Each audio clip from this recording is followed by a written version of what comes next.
Hello everybody, and welcome to another week of Tryhard Tuesdays on Dotp, where we learn to try a little bit harder. I am your host, the Grand Wazoo. Sitting here with me is my every-time partner in crime, Mr. Blue 22. How's it going, Mr. Blue? Sick rhymes. They were sublime. I want to have something with lime. Well, mix yourself a drink. Mix yourself a drink, my friend, because we are going to be having a relaxing and smooth time. Go put a little bit of a twist of lime in it. I didn't mean to rhyme that there. I need to drink after trying to rhyme. Whenever I talk about you, I've noticed that birds like throw open the windows and like they drop shawls over my shoulders, and I just start rhyming and stuff. It's true love, I think, is what you call that. Magic. And you're having a baby with another woman. Well, okay, let's move on before we get into that. No, I'm joking. How's things been going, man? Like you're doing the real life thing. You're like moving on. Yeah. Doing the husband thing. How's that going with your old Dota play? How's your life? How's it been? Well, I think when it came up I was casting the Saturday in-house games, and it somehow came up, and immediately there was like a spam of like, damn, he's gonna. I predict 500 MMR loss and stuff like that. It's like, yeah, fair enough. But hopefully I want to raise the MMR, so, if it drops back down, it's just back to normal. But we'll see. We'll see how that goes. I mean, the fact that I noticed my play has gotten a lot more casual lately, and I don't mean necessarily in the frequency. I mean, it's been a little less frequent, but I don't know. I still play pretty often.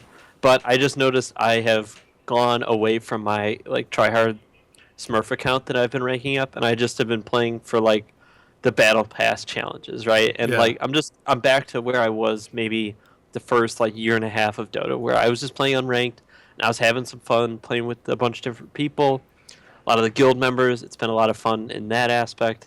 And it's like, even if I lose, it's like, yeah, it's whatever, it's okay, it's unranked. I'm still learning and enjoying the game to a very high degree, so it's all good.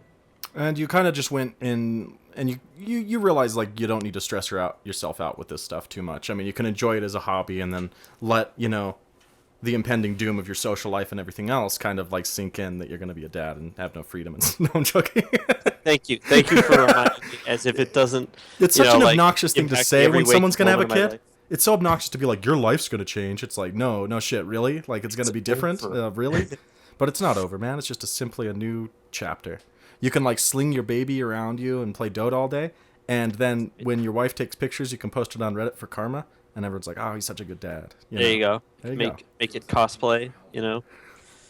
Wee little baby. Just make it a little tiny. And then as he grows up, I put him on your head. You can like put him on your shoulders, and you could be alchemist. Yeah. Unless that's like the only time like a skinny ginger boy like yourself could ever be alchemist. I was about to say alchemist. He's got a little different build than me. Me too, though. Yeah. Unless he's like 6 feet tall, 160 pounds. I don't know too many alchemists too many the ogres that look like that. But you know what? I could be like the hipster ogre. It'll be like the alchemist that the experiments went terribly, terribly wrong. Oh, thank you. I like look like not just an ogre, but an ogre that got fucked up. Great. In the experiments. Can't wait. Yeah, it's not such a bad thing. Didn't get the superpowers, but you're still an ogre. That's something. Good lord, it is shit on Mr. Blue podcast. We just had some laid back shows. We got to get back into this somehow. I don't know. Like had to got cut on the razor's edge or something. But yeah, feel free to cut me on the razor's edge as well. But I don't have it in me, man. It's every time you look in my eyes, it's just like, why do birds suddenly appear? As it starts playing in your head. It's magic. Yeah. But anyway, guys, we're gonna be discussing a lot of different things. We haven't had like a concrete topic really in a while. I mean, we've kind of discussed the intangibles that kind of make up the mindset and the competitive attitude and doing well outside of the game. So we wanted to bolt down and kind of talk about something more tangible, more concrete, and so we're going to be discussing the mid lane, good mid heroes, different ways you can gain advantages there, and just kind of talk about what the mid position is starting to look like in this meta, like because we've seen changes, we've seen different variations in who lanes there, the dual lane, different pulls that have been coming off, all this kind of stuff that we've talked about before, but we've never talked about it in the functionality of like what makes a good mid, what does a mid player really strive to do, what do they go through in their heads, kind of like we've done with other positions or more broadly throughout the map. Mm-hmm. And all of this is in the context of really, and I think this is one of the more interesting things that about this topic in particular is the timing, because as I know some of us know, Wazoo is actually transitioning into playing a lot more mid. He's playing Clinks and he's playing Queen of Pain, and he's playing them in the mid lane, and so it's exciting to see him kind of, get himself together and figure out what he wants to do and how it's going to work, and what combinations of items are working, and it's really exciting to see and talk about the mid lane from the perspective of a guy who really has played a lot of Dota but hasn't played a lot of mid Dota. So that's the part that I'm really excited to talk about. Yeah, definitely. It's something I've been doing a ton lately. I found myself getting like frustrated and stagnant just like trying to play safe lane or I'd play like 1 or 5, I was feeling like, in my lanes. And that was just to learn the safe lane really well. I was rarely playing off lane, although I tried a Legion game and it went terribly. And like that off lane Iron Talon build, I was like, easy, right? Not so.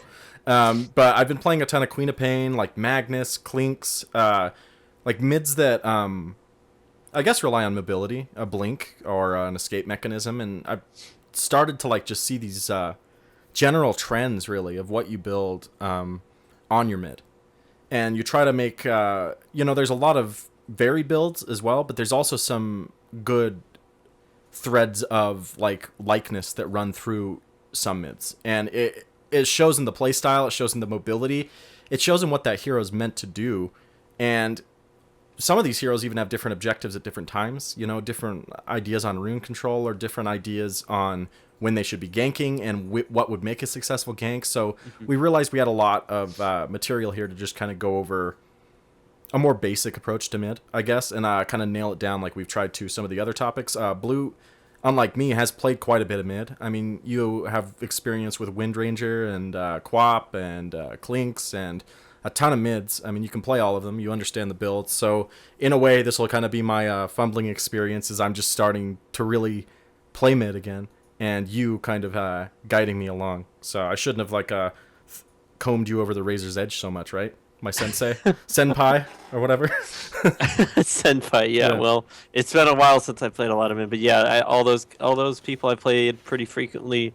The only major addition I would add was Storm Spirit. I used to play Storm Spirit a lot more, and then about a year ago, yeah. Yeah, and then it got out of control in 6.8.4, where everyone played Storm, and I stopped playing it, and then he got bopped on the head and nerfed into the ground. So I have not picked him up in quite a while. But yeah, I played my fair share of mid. I would not say I'm a great mid, but I think when you play a lot of mid, you know what works and what doesn't, and if you're failing or succeeding, you can feel it immediately. Yeah. And it's something that is it's hard to get a feel for, and especially things like who should be winning this lane, right? In a 1v1 matchup, the matchup itself is actually such a huge factor in how you ought to play it, which is a little different from your safe lane when you have so many variables where it's okay, you have a Dazzle and a Lycan. Well, the Dazzle can zone out whoever is in that off lane, and even if the Lycan doesn't match up really well against them, the other hero could make up for it, right? There's compensation there. Exactly. Yeah. It's interesting because we will talk about the dual mid a bit, because that was something I was expecting to see a lot more of, and it turns out we really haven't, in my experience at least. Maybe Shanghai will make me eat my words, but it hasn't been quite as prevalent as I thought it would be, showing how the meta was leading up to it. You were seeing a ton of Winter Wyvern and stuff before it was nerfed mid, and you were seeing a lot of that stuff. I mean, Bane is an offensive dual laner in mid, which made it kind of like that compensation aspect that you're mentioning with the safe lane, but to a lesser extent, right? Because there's a lot more variables. Sometimes you have a dual lane in the off lane, and so you have that person putting more pressure there, and the mid matchup is Dota boiled down to a very, very concise thesis, in my opinion. Yeah. In which it's like tennis. You're playing against yourself and you're playing against your team, the other opponent. You know what I mean? And so sure, you get there's different things that happen, like people will rotate in on you and kill you, and you don't have a ward up or something, and you die, and you can't help that. But in terms of that one-on-one, if you're matching correctly, then it is like Dota tennis. What I'm noticing lately, and kind of having that idea in your head that you're not necessarily there to like push the person out, but you can use that person's momentum and that person's wondering where you are or anything like that, their nervousness, or if you have some aggression, like you can always save that, not use it, and like have that on the table, kind of like poker or something, and be like, you can't come past a certain point or I'll kill you. And that's what I like a lot about QWOP, is like you can pretty much shadow strike and then blink and scream at a, if you're like leveling scream early, and a lot of heroes are dead in the mid, like Zeus or something, if they step past a certain point. And it's that like poker of like call my bluff or not, like can you kill me, can you not, that makes up so much of the mid position for me right now in these early phases, because I'm starting to realize like it's a lot about information and your knowledge of the game, and it's riding on you, like quite literally, against that one person to not make a false judgment. It's so true, and something that that you see a lot more of in the mid lane is things like canceling spells and faking attack moves and all those little small, those like the inches and centimeters of what separates one player from another in Dota can it's allowed to breathe, right, and allowed to show itself more clearly in the mid matchup, especially lately. Like you mentioned, we used to see a lot more dual lanes, especially in the previous meta, and that's kind of that's still there. You still have your standard tiny IO, or morphling IO has become another in vogue kind of thing to have, but for the most part, it has gone back to the playmaker oriented mid with a lot of the sort of alliance picks and what people are trying to follow that trend with. You'll see your Queen of Pain versus Puck mid lane matchup, which is like considered the classic mid matchup, because those are two highly mobile heroes with burst damage and escapes and ways to juke out their opponents and ways to force TPs in the mid lane.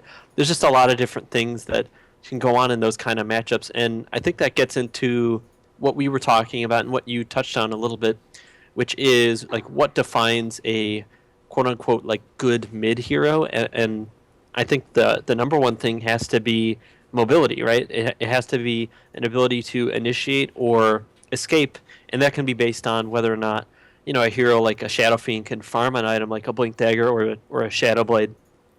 Same thing for like a Dragon Knight, or if they're innate abilities like the Blink on QWOP, or Phase Shift on Puck, or Storm Spirit's ultimate, or the Magnus Skewer. There's so many different ways that you can take people out of position, and those are the core really abilities for the majority of your mid heroes. Yeah, those skill shots that kind of make the game for that hero. I agree completely. That is very important, the mobility. I mean, for obvious reasons, it's probably more important now, just with the 2 runes on either side. Do you remember the days of 1 rune, Yeah. Like, and you could just, guy could grab a haste rune and you're just out and could come and kill you really quick. It was like a guaranteed kill some heroes. And so, like, having that compensation of the bounty rune there is actually really good.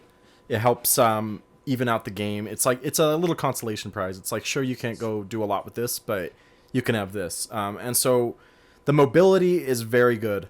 It's good to have on a mid hero just because you don't want to die, and it's a confined space, and if you can blink out of the confined like danger zone space quick, or you can orb out of it if you're Puck or something, then that's really good. And if you don't have those abilities, like if you're a Shadow Fiend, you better have an ability to like flash farm creeps from afar, and like that would be my second point, would probably be like flash farming an ability like Skewer on the Magnus, or even like using Puck's orb, something that can keep you back and let you just take creeps from a distance if you need to and play from back. Yeah, I think that applies to almost all of the popular mid heroes. Look back at 684, you had Leshrac. And something to go along with that flash farming is, just like we were talking about, if you don't have those mobility items, you have an ability to get them by flash farming very quickly, owning the map, pushing down a tower if you're like a Dragon Knight, right? The common, like a common thing you'll see a lot of people do is they will, the other mid laner will be left, will leave the lane. The DK, who's kind of just sapped XP and just farmed with this breathe fire, sees that as the opportunity, right? His goal is not to gank. His goal is to take the mid tower as soon as possible, to punish that mid player for leaving the lane. Yeah. And that's another way for heroes to farm up. And a typical item for a DK is a blink dagger, a shadow blade, some kind of initiation tool. So even if you don't have those items, another one, OD, right? OD has always been Great like example. a force staff first as an item, a rod of Atos as an item, first item, blink dagger you're seeing a little bit more frequently.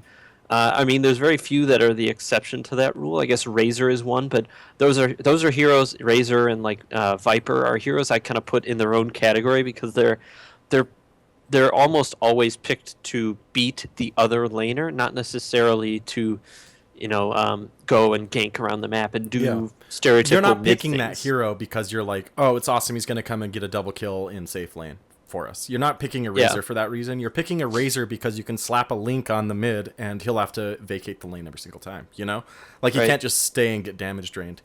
And those heroes aren't terribly immobile either. Viper with the phase boot, some people build on him, is pretty good. I mean, they're not terribly immobile, but they're more like... I put them as like a shield at mid. Like, you want to hold that ground, and so you shove a hero like that there to be like, you're not pushing me out of this lane, like, no chance. Exactly. Or if you leave that lane, if you figure that lane is lost, I'm going to punish you, and then I'm going to go beat up on your other lanes. Another one is like a TA. That's another hero that, unless she's hard countered, she can outlane a lot of different heroes in the mid matchup. I mean, we used to see Ember Spirit picked a lot. And Ember Spirit now is weak mid laner in a way. It's a pretty weak mid laner because there's so many heroes that deal with him so easily.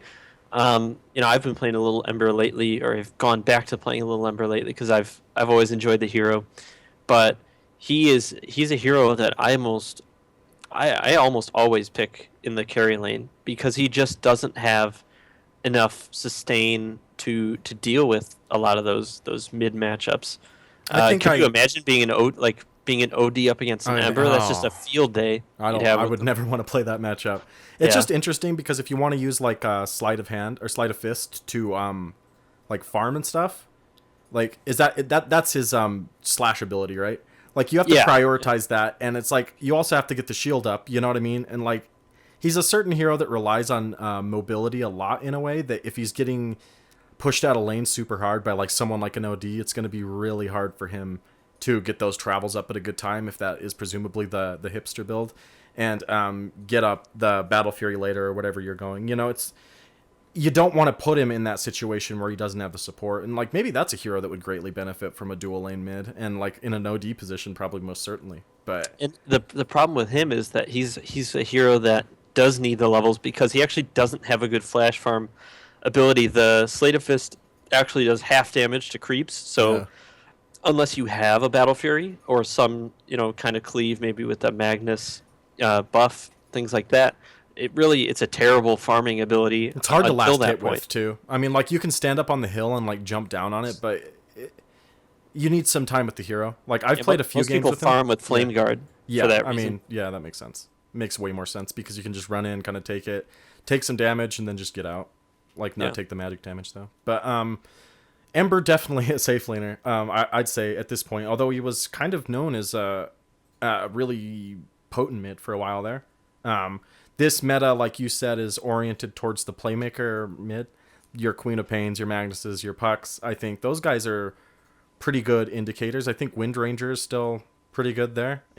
Someone we haven't mentioned much to everyone's chagrin is Invoker. That's true. I think everyone's tired of talking about him. Yeah, so. we're just gonna mention him. But yes, Invoker. He is like the in vogue mid right now. I mean, like, oh god, pretty yes. hard not to gross. mention, because he's one of those. He doesn't really have the mobility, but he has the escape depending on the build, and he has blowing that entire combo. It's very hard to deal with one-on-one, and in that confined space, that's huge. So we've mentioned our first two kind of things a mid needs, which is mobility and an ability to farm quickly. What's the third thing? Would we put DK's like ability to push into like a subsection, or would that be its own point? Do you think? Because I think that could probably go for some of these other heroes that we were talking about, even like Razor. I mean, you can push out pretty quick with a static field, and then get in close, and like maybe you're not going to push the tower as quick as a DK, but you can still at least manage creeps. So I think like being able to just take out the mid lane really quick at like 15 minutes or so is a pretty good thing for some to have, but not everyone needs it. I think that'd be nice. Yeah, I think that's a nice to have, but I don't think that's a feature you see of out of all the heroes. I think one you do see is some form of catch, and that's why you see, or you used to see, like Blink Yules on Shadow Fiend to kind of compensate for the fact that he doesn't have catch. What he lacks in catch, he makes up for in burst. But you have, you think about all those other heroes. Even a Queen of Pain has a slow, and she's got a blink to catch up to people and burst them down. You have Magnus with the skewer, like we talked about. DK with the stun. There's a lot of, even if you go back to the olden days, Bloodseeker's mid, right? You'd use your ulti, and that's the ultimate catch. They can't go anywhere. Brewmaster. There's just a lot of heroes in the mid lane. Even Saturday Night, I don't know how I forgot to mention this. This is another in vogue hero lately that has always been popular, but has gotten especially popular. Has kind of made a bit of a comeback as Batrider. That was a hero we saw Childwin on Saturday in the in-house just crush people with. And that's a hero. These are all heroes that have catch abilities and ways to, just kind of catch people out of position and drag them back into the team for some easy kills. With the exception of a few.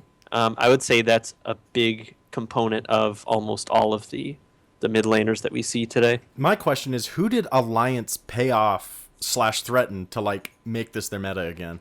Like the Batrider and all this, like all their heroes Lone are coming Druid, back. Yeah, exactly. It's very interesting to see, and it's making for some fantastic Dota, I must say, because each hero is like I don't know, it's like the paradigm of that position. You know what I mean? Or the paragon, I guess. Not the paradigm, but the paragon of that position, it feels like. Like what we're seeing in safe lane are these hard farmers. What we're seeing in the mid are these like trick shot kind of awesome heroes that we are really good to watch, Puck's back, etc.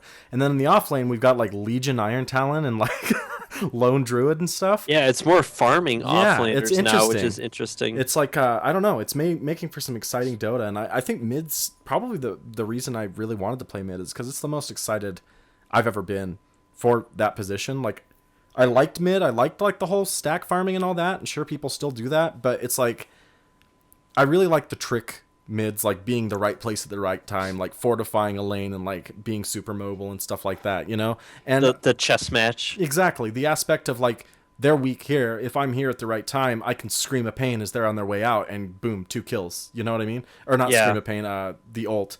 And then scream a pain or whatever. And it's just, I don't know. I've been having a lot of fun just kind of relearning the game. And I feel like those 3 things that we mentioned are very good indicators of what makes a mid hero. And now that we've kind of discussed that, I'd like to move into what you consider some of your best mids, and I'll mention mine, and we can kind of just talk about what makes them that way and what our experience is. If we have any tips we can glean, we can kind of let people know. What do you think about that? Yeah. That sounds good to me. It's something that, everything we say, of course, you have to take with a grain of salt, but I think a grain of a grain of salt. Just get really salty and then take this. But don't go alone. Take the salt. Take the salt. Take our advice. Take it together. I don't care. But yeah. So I think for I want to talk about you in particular because I've moved away from the mid lane a little bit. It's not like things have drastically changed for me, but I'm more interested to see why you. Chose Queen of Pain as your hero to go, yes, I'm gonna champion her, and this is gonna be the mantle I pick up, because she's not like the most meta pick. She doesn't have a super high win rate overall. She's not one of those like MMR farming kind of heroes, unless you really are like a 6K player playing at like a 2K bracket, where you're just like way better than people. So how come you chose Queen of Pain? Well, Blue, I've long been interested in BDSM and just wanted to kind of see what it was all about. No, I'm joking. I picked her because there's a couple of things that hero really does very well that is really exciting to me, and that's her blink. It's not a blink early game that you can just like be blinking all around the map, but it's a fantastic escape. You can avoid a lot of damage. I think Shadow Strike is a really good ability in its own right for phasing out a mid lane, and Scream is really, really good for farming last hits once you get the hang of it. You'll just like hit a couple things with a dagger, hit another thing with a dagger, and you can take like 3 last hits at level 1 if you time it right. And I mean, like the level 1 of the ability, like it gets harder because it's less health, of course, but later on in the game you can just flash farm lanes super quick. Her Ags is really good, and I'm pretty good at the trick shot hero stuff, which is not often what I play when I play safe lane. Like pretty much what like Jug is about, like as trick shotty as I ever got, I think. But like I'm starting to realize that I'm pretty good at landing the skewers and the screams and stuff. And when I miss them, I don't mind too much. You know, it's just like whatever. Like I'm gonna miss some, but at the same time, she's not a hard hero to make effective in the mid lane. That's true. I've been playing her a lot against like Wind Ranger and stuff because it's like pretty okay. You know, like I'll pick her when I see Wind Ranger, or I'll pick her when I like, even if I see Invoker or something, like I'll grab her. Because I feel like she's really good against that type of mid that stays stagnant but really relies on their escape. Like the Queen or the Wind Ranger, for instance. Like she tries to wind run, you slap her with a Shadow Strike, she's moving super quick. By the time, or super slow, and by the time that runs out, you've blinked on her with a Scream of Pain, you know, and drained like most of her health. And she wasted her escape, exactly. And you still got some harassment. So even if you don't blink, you still like mission accomplished, right? You forced just out get her out of the lane, more mana, and like get those abilities out. And like the worst thing they can do really is try to blow that escape and not get it to the position they want to. I've noticed at mid, and mid is a highly positional position, perhaps the most positional position in my opinion, because being a little bit out of range of the lane, you know, you don't get EXP or you can't last hit or whatever, but if you're too close you can die super quick, just depending. It is. I mean, it's punishing. Yeah, absolutely. It really is. Like there's just this fine balance. Like remember grinding on Tony Hawk where you'd have to like balance it back and forth? Like that's mid for me, man. It's Tony Hawk Pro Skater grinding.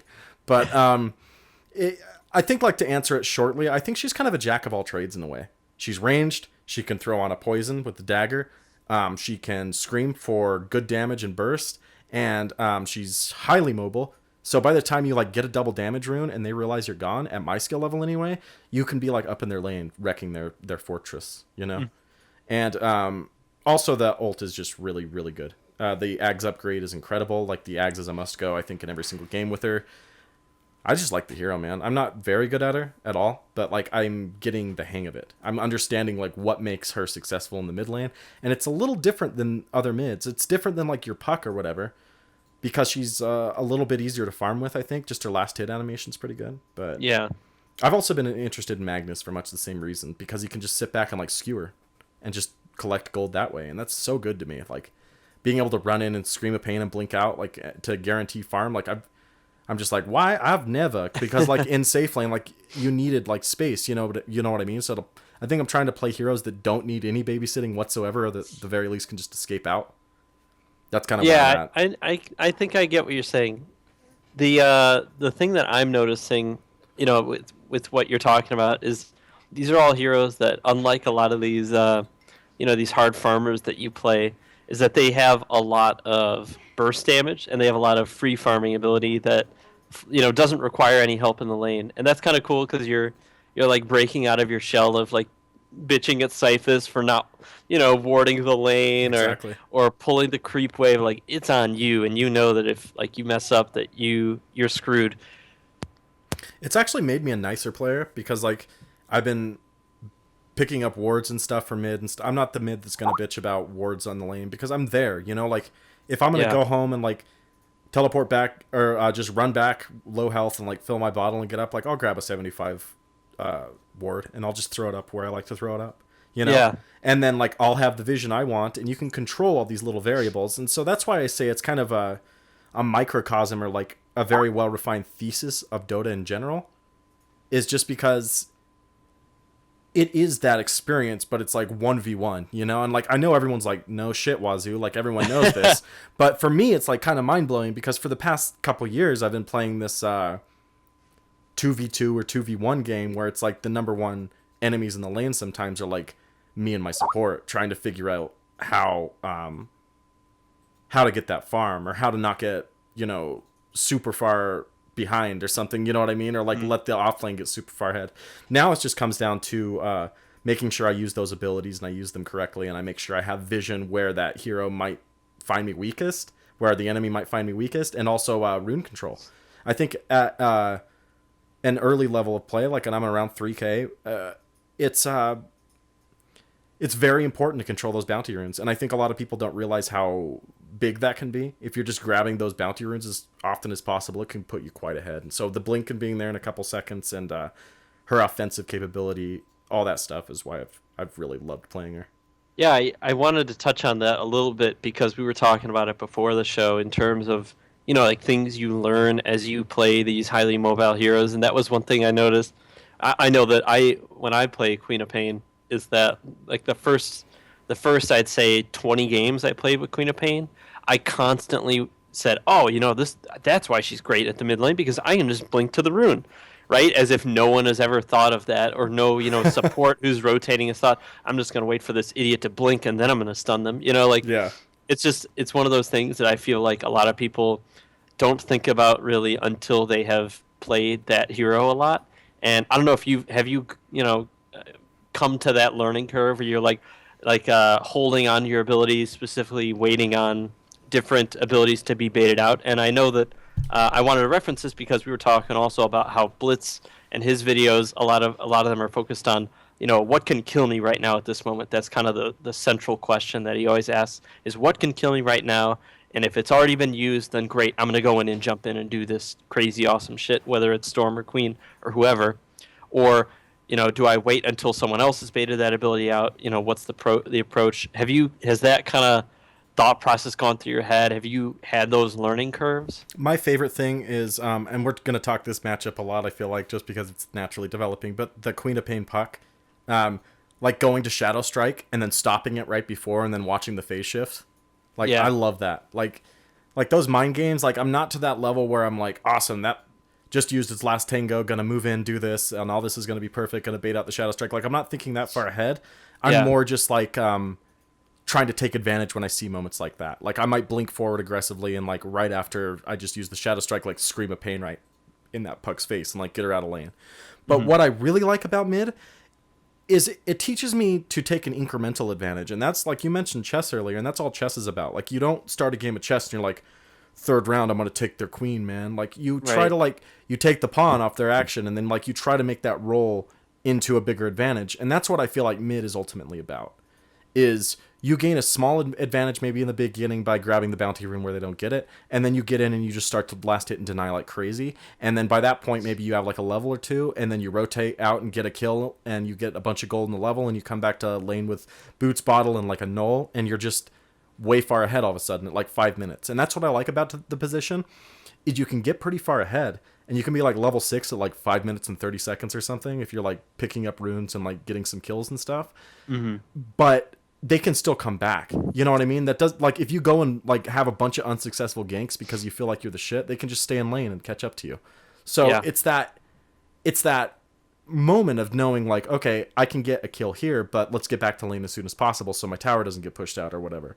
It's a very individual thing where you can greatly change the course of the game, and that's why I think I really, really like it.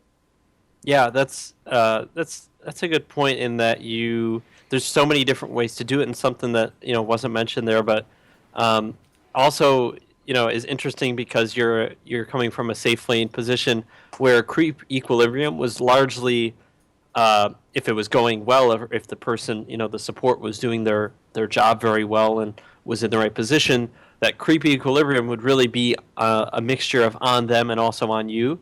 But in the mid lane, it's all on you, right? You have to aggro the creep wave just right. You have to know when you need to aggro the creep wave versus actually get the last hit or force out a deny, or just check the enemy items and see, okay, how much regen does he have? Did he go for like a greedy 2 shared tangos, straight for a bottle rush build? Then maybe I should punish him. There's all these like different aspects of the mid lane that are all on you to figure out. And even stuff like creep equilibrium is like its own microcosm of Dota, right? We've talked about this whole show about how the mid lane is a microcosm of Dota. You're seeing creep equilibrium, lane regen, checking how much tangos have been pooled, or what the cooldowns are, measuring cooldowns. I mean, these are all things that can apply to every lane, and I think that's why a lot of people say if you really, really want to get better at Dota, play either support or also play a lot of mid, right? Because you get to sit down and really hone in on like getting good at those very specific things. Tread switching, right? I never used to be a great tread switcher, and then I played mid lane all the time. Oh I yeah. mean, Storm Spirit, you really you have to tread switch with Even Storm with Spirit. Queen. I mean, Yeah, you like, have to get every bit of efficiency a mana. Yeah, she has such a like low mana pool for the amount of mana she just bursts through. So you have to. it's it's interesting because it feels like all of these heroes are kind of boiling pots of all these other Dota heroes in their abilities in the mid lane, but they're like they have all those abilities at once, Like they have the blink, they have the burst, and then they have like the stun or catch. You know what I mean? Mm-hmm. Like a lot of heroes are like that. I mean, not every mid hero, of course, but a good amount of mid heroes like have like this good mix up of abilities that in other lanes you typically don't see people having all those. Like in the off lane, you'd see them having the catch, and in the safe lane, you'd see them having the blink. You know what I mean? But in the mid, Yeah. like all those abilities come together to give you a hero that can do all these things well, but doesn't necessarily mean they're stronger heroes than the other heroes. Or the best at them. Like Yeah, they're a jack of all exactly. trades in that aspect. Yeah, that's very true. You see them kind of have these abilities to an extent, but like they don't. It's not all fantastic. You know what I mean? Like they have high cooldowns or they stuff like that. I mean, like we mentioned with Queen's Blink, it's like it's something you can't rely on early game to like blink in and then get out with. It's something Right. you either blink in with and maybe die, or you can like use to escape. You know what I mean? And I don't know. It's just been very interesting to me because it's a very 1-to-1 experience. It's like it gives what you get out of it, where you can't really make the same. I don't think you can make the same argument for like safe lane or any other lane where you're laning with other people. Maybe you could with off lane as well, but I feel like I can hop into a game of normal and just kind of get better. And so to feel that way, like I feel like maybe I was capping in Right. safe lane, and so to feel like I'm learning the game again. But now this time I'm doing it with like a past intuition and past items and abilities like are all going into that. Like I can kind of fill in the blanks where I feel like certain things will work well, and sometimes they don't, and sometimes they do, and it's incredibly rewarding. And I feel like that whole like risk reward thing is back for me in Dota, and it's making the game a lot more exciting. Yeah, it's like with like the mid lane, you could take your like Tryhard magnifying glass and look at each of those inches and really take the time and focus in on them, because it is the variables have kind of been chopped down, right? All the other heroes have been kind of pushed to the side. I mean, for let's just say 8 out of 10 cases, this is the way, so because you'll still find some dual mid lanes, or just some guy whose buddy really likes to help him harass the lane or something like that. But let's just throw those exceptions aside. You have a limited number of variables, and it really is matchup and skill. And skill could mean all these different things that you haven't thought about before until you played the mid lane. And that's really exciting that you're going through that. The one thing I want to ask you about before you kind of move on from this topic about how you play Queen of Pain is item builds, and that's a big thing for a mid hero because it can vary every game, right? Some games you'll do fantastic in the mid lane. It depends on the matchup. And other times you won't do so fantastic, so you have to vary up the build. How has your build been? Like, what's your go-to build? What have you been doing? How has the success been with it? Have you changed your mind on anything? Lately, it's like I've been starting with some damage like item. Like if it's a strength hero, I'll grab like the beginnings of like an armlet or something if I'm gonna go I don't know, drums or something. Or with Queen, I'll typically get like a null talisman or something just to help me last hit a little bit better because I'm not to that point yet. I have to be honest, I don't bottle start often. Like I'll try to get like everything I need before I go out. I don't take those risky builds because that's not really how I want to learn. Yeah. I believe that that's still good sometimes. I feel like if you can notice that that's something that would be beneficial to just hurry and bottle start, then that's more power to you. But lately I've been getting something that helps me last hit a little bit better. And then I get the 2 shared tangos, and I'll just get to bottle as fast as possible after that. And after that, it's boots, and then after that, I'll typically go treads or something. So I'll have treads bottle, and then the null, or whatever I started with to give that hero a little bit extra oomph. And then after that, I typically... I see Orchid a lot as an item in this build, and so I've been trying to build Orchid a lot because I want to get better with it. I'm not good at it at all. I think I don't really understand the range and the different implications of how good that item is. Mm-hmm. It is very good, and the range is pretty good too. Like you see with Storm all the time, those zip-ins where it's like pretty far away, and boom, like the second they see him, like on their screen, he's like feels like they're Orchided. Yeah. I feel like still think the item, like, you need to be touching the person to use it. And so that's one of my big things is, like, I don't understand, like, the flow of using it. And so I've been trying to build that item a ton. It's a very good item. Helps you last hit a bit on some of these heroes. And not just that, it's devastating for these heroes that you can just blink in on people. And, like, you scream and then you slap them with the Orchid and they're dead pretty much. So I've been trying to get better with that item. That's never an item I ever built through in my, like, entire Dota, like, 2,000 hours. I've never ever built like Orchid up until I started playing mid and playing Clinks a little bit more. So I build that, like, I'll build an item that helps me get that slight advantage, and then I'll immediately start like building BKB or something like that if I really need it, or like with Queen or an Ags based hero, I'll start building the Ags.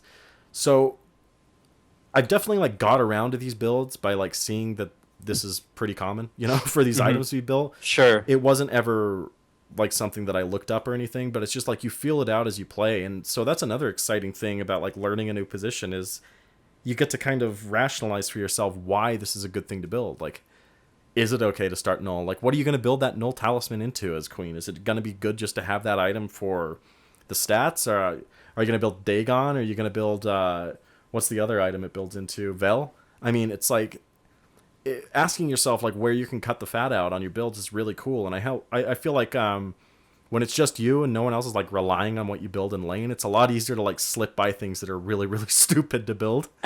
So I've just been trying to like look at it, like really look at like my replays and stuff, and just ask myself like why I'm building. Like, am I rationalizing this because it's a habit from other positions, or am I doing it because, you know, it's a good thing to do and it makes sense? And so typically, like, after the Ags or something, like on an Ags hero, I move into, like, whatever I might need. If I need, like, I'd never build Veil late. Like, usually I'll get it early.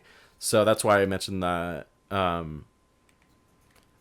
Null Talisman. Just because I like with Zeus and stuff, I'll build a Veil. It's, like, one of my big crutches on the hero. And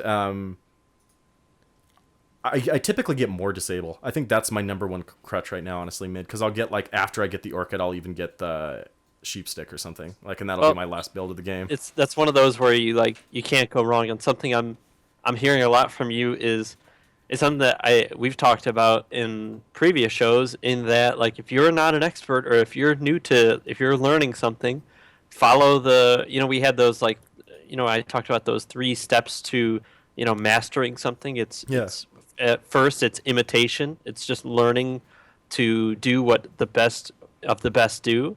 And that's, following those kind of builds. That's going into, like, a standard, null tally into treads, maybe a wand on the side. That's something I do. If I don't want to build null, I'll just go for an early wand. I may not build the wand completely, but I'll get, like, a circlet and a couple branches and then go for tangos, right? But that's just me personally. I'm a big fan of Magic Wand. I think that item is, like, super good, especially for a hero like Queen of Pain, who, if you have some extra wand charges, that could mean the difference between you being able to blink in and scream and use your sonic wave, and not being able to do that, right? If you just have a couple extra charges, that means you could actually get a kill where normally you couldn't. And that's something, like, for me that is a bad habit I picked up in other positions. And so I come to mid where, honestly, wand is really, really useful in mid lane. Just looking at it, look at all the heroes that are typically mid these days. I mean, you've got a lot of spells being thrown, and that's just free pretty much regen by that point after you built the wand. So that's something I got to really think about, because it's not anything I do. I'm like, you can't teach an old dog new tricks kind of by this point, because I still, no matter what position I go into, I'm making some of these mistakes that I should be thinking about. And wand is something that just has never crossed my mind for what it gives you in terms of like giving you those extra stats and everything early on into something that just takes up one slot and it provides the stats and such regen. It's pretty incredible, you know? Like that's definitely something to think about, even with a bottle. Like I think I rationalize it because it's like, I'm going to have a bottle soon, so why do I need all that extra regen? I should just keep up on crowing and on runes and stuff. But yeah, it's a different item in a way because it lets you keep up the regen in between those moments where you don't have charges. So that's a good point. The other thing I wanted to mention that that I think can apply to a lot of different situations and a lot of different heroes is you talked about some common items that you see a lot of those, especially the int heroes picking up is like an orchid, a scythe of vice, and it was interesting because I just wanted to add this anecdote is we were playing a game together a few days ago, I want to say maybe 4 or 5 days ago, and I was playing like a void or something, and we were very close to bursting down a guy, and I was like, at the very end we had him down to maybe like, I don't know, 5% HP, but he got away and he was an invis hero and neither of us had dust, which sucks, but which probably is both our faults, but I was like, oh, why at first I was like, wait, why didn't he orchid him? And then you're like, oh, you're right, why didn't I do that? That makes total sense. And I just realized it's because you never like play a hero that needs an orchid, so you don't see all those like side benefits of putting the orchid on someone, not just for the silence. Why would you silence someone who's chronoed, but to get the damage amp, right? Yeah. All these other things, that these side benefits of things like an orchid or even like a Lincoln Sphere to purge some, or a not a Lincoln Sphere, a Lotus Orb to purge something. A lot of people don't play heroes with Lotus Orbs, and I go like, oh great, you bought a Lotus, but like you got to use it, right? Yeah, you got to use it. It's not enough purge. just to have it, and that kind of takes me back to like my first couple hundred hours of Dota, where you'd like die and you're like, oh, I got hit by one last projectile, man. That's such bullshit. This game is so lame and hard. And like you look at your inventory and like you have 15 wand charges. Yeah, and it's like you don't think of those cooldowns like you think of abilities. You think of it as additional utility to have that silence, but you think of it like, well, do I need to silence somebody? Right. Is that utility? You think orchid equals silence. Exactly, but it doesn't. All you think of as the other hero. You don't think of it. You don't think of the amp, right? You don't think of why that's really good. And even in mentioning it earlier, that's a good example because I didn't even mention the amp earlier when I was describing building that item, and it's still to this day something that I either find myself prematurely using, and it's like they just run away, and I'm like, well, that was dumb, and then they just come and wreck me, or like I use it just to silence them so they can't run away, and then I try to like get my damage out. You know what I mean? It's like shoddy in a sense that like it doesn't feel smooth to like incorporate that into my play because I just never used it. And so to mash games with heroes that use that has been really good for me because it's helping me look at like how much control one hero can honestly have over the game when they have like a couple disables and massive damage. So yeah, or even when you're back to playing that carry player, oh shit, I gotta spam out my BKB because he used a ton of damage on me and he orchided me, and that that burn is coming, so I need a BKB before it comes off, and then and then you survive and you feel like a badass because you totally just saved yourself, even if it costs you like a 7-second BKB or something. It's totally worth it. The only other thing I wanted to mention as far as mid lane is item timings. Have you been trying to like keep track of what is a good orchid timing, what is a good treads bottle timing, things like that? For me, like when I have my treads bottle and whatever item I started with, like my crutch item, around like 6 or 7 minutes, I know I'm pretty, like when I'm starting orchid by like 8 minutes, I know I'm doing pretty good. And by the time I have it by like 15 minutes or so, I know like 15 to 17. And I'll be honest, like that's few and far between games, but that's when I know I'm like cooking. And then like 20 minutes is like where I get it if I haven't had like a stellar game. Yeah, there has to be like, unlike a lot of carries, it's like if you're halfway to your Battle Fury and you have a Ring of Perseverance, you're not gonna change course, right? Yeah. But if you're like a Storm Spirit or a Queen of Pain, and you are like you have one Oblivion staff and it's like 25 minutes in, then maybe you might want to change course and go for that Ags' Queen of Pain, Yeah, sometimes it's better to skip over it because so the item's always going to be good, but there's going to be, you can still make that timing for the ags that might have been like you just skip the item and you're like, okay, I have this at a good time, so it'll have better game impact. I've noticed that a ton with ags, on Queen of Pain especially, because even if you get it early, I mean, you're like level 14, you know, and so you have level 2 with ags, but you don't have the orchid. But if you typically get it after the orchid, in my experience, with how I level and stuff, I like hit that level 16 as I get the item. And so Yeah, like, and that item's like a crazy farming tool yeah, it too. really is. And that's something that like if I play Queen of Pain, that's one of the big reasons I ever get it. Normally, otherwise I go like Orchid into like a BKB, just so I'm like incredibly invincible at my peak timing, which is like, like if you're Queen of Pain, it's I don't know somewhere like 10 to 25, 30 minutes is Yeah. when you just crush face. She's very good early on, and I think a lot of games at the skill I'm at anyway can really be lost early on just by putting people on tilt, to be honest. Like, it doesn't even, if you're like putting pressure on other lanes and stuff, some people do not deal well with that. Yeah. And if people don't rotate, then like you just watch teams fall apart just from that. Just from blinking in, like getting a scream and like your guys being there at the right time. Sometimes it's very good with that mobility, like just being able to put the pressure on. I like that position. I like that role. And I plan to play a lot more of it. Like that's my plan for Dota for a while at least. Yeah, man, that sounds exciting. I know we've played a couple matches where you were Queen of Pain, and I mean, I think we lost. I think we lost one of them, but it was really exciting. I felt like, to be honest, I felt like you and I were like carrying the heavy load in those matches. Oh yeah, you playing the was, Void, which is the off lane Void, who felt yeah. like a carry Void because I don't who is our even like who are we playing with? Roland and Who's the Cyphus. carry? I thought Roland and Cyphus we were playing with that game. Yeah, but who was like the carry in that game? That was the part that always Not confused. either of them. It was Because like it was Silencer. That's right. Yeah, that's right. It was the Silence who.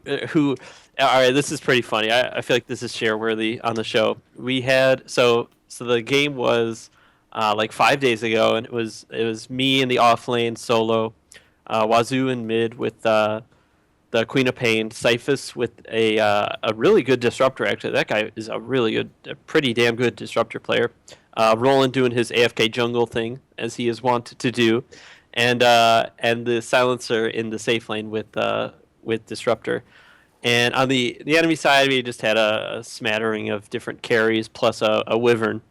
But the hilarious part was, I think we were maybe like 50 minutes into the game, and that Silencer who was in the carry spot, he had Treads, Dragonlance, and like a Glimmer Cape, and like a wand, and like you're looking at like you had like Sight Device, Lincoln Sphere, Ags, like you were rocking all the Orchid, the big daddy items, and I was sitting on like a Mjolnir, Aghanims, AC, Vlad's, Boots of Travel.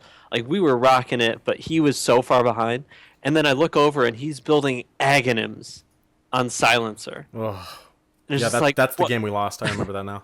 And it's like these guys either have both, all the heroes have Manta or BKB or Yules or Greaves or both.